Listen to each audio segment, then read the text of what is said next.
Hello ছাত্ররা, তোমরা সবাই কেমন আছো? আশা করি ভালো আছো। আচ্ছা, সকালে তোমরা কি খেয়েছো আজকে?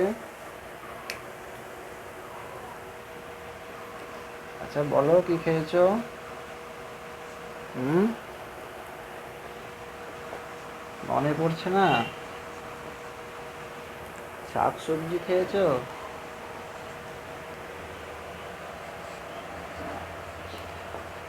অন্য কিছু খেয়েছো? মাছ, মাংস?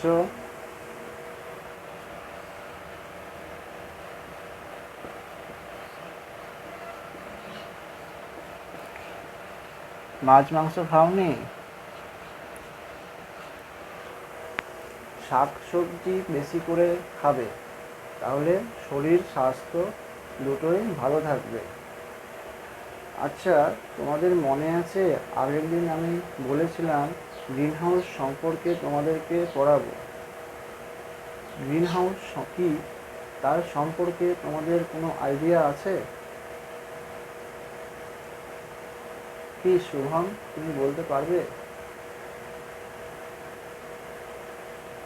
ঠিক আছে, দেখো, গ্রিন হাউস কথার মানে সবুজ ঘর।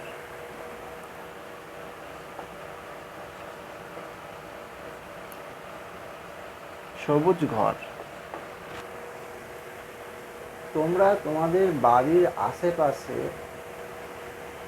এরকম অনেক ঘর কি দেখতে পেয়েছো, যেখানে কাঁচ দিয়ে পলিথিন দিয়ে ঘিরে সম্পূর্ণ চাষবাস করা হচ্ছে? দেখেছো কি? দেখেছো? আচ্ছা, তুমি দেখেছো, তুমি দেখোনি। ঠিক আছে, কোনো অসুবিধা নেই, আমি বলে দিব। তোমরা আমাকে বলো, তোমরা শীতকালে কি খাও? সব থেকে বেশি কি পাওয়া যায়? আচ্ছা, আচ্ছা, গ্রীষ্মকালে কি পাওয়া যায়? আচ্ছা, গ্রীষ্মকালে যেগুলো পাওয়া যায় সেগুলো কি কোনোভাবে গরমকালে আমরা চাষ করতে পারবো? পারবো না। আমি যদি বলি পারবো, তাহলে কিভাবে পারবো? দেখো, যদি আমি সবুজ ঘর, একটা ঘর বানাই, ঘর বানিয়ে এই জায়গাতে শাকসবজি চাষ করব শীতকালে। শীতকালে গরমের, গ্রীষ্মকালীন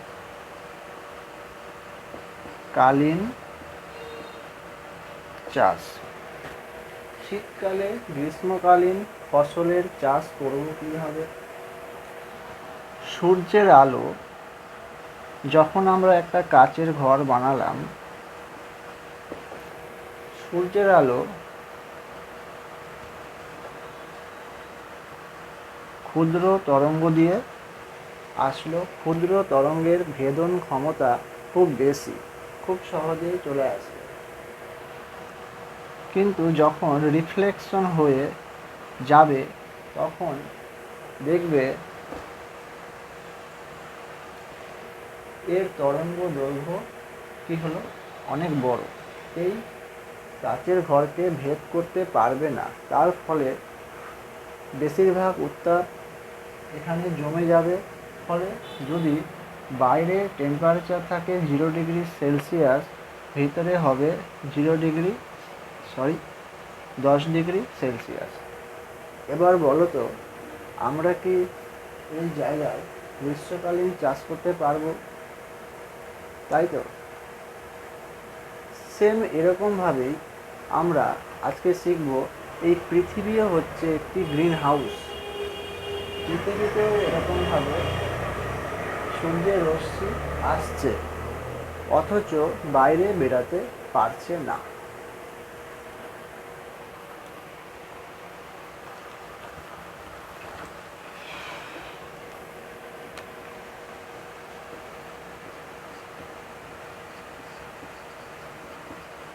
আমরা জানি পৃথিবীর গড় উষ্ণতা 15 ডিগ্রি সেলসিয়াস। এবার যদি পৃথিবী আমরা যদি অতিরিক্ত মাত্রায় দূষণ করি, তার ফলে দূষণের ফলে কী কী বেরায়? আচ্ছা, বায়ু দূষণ হলে কী কী বেরায় বলতে পারবে? বলো।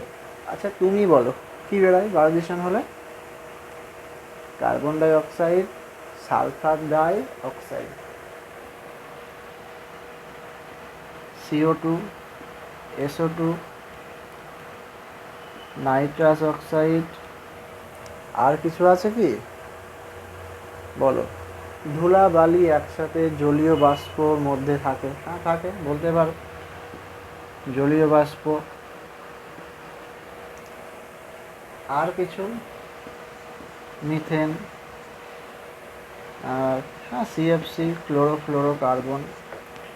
এই সমস্ত দূষণ যখন আমরা করছি, তখন এগুলো পৃথিবীর যে বায়ুমণ্ডল এখানে আবদ্ধ হয়ে যাচ্ছে।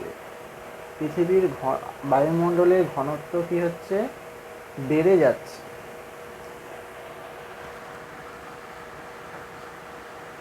সূর্য রশ্মি যখন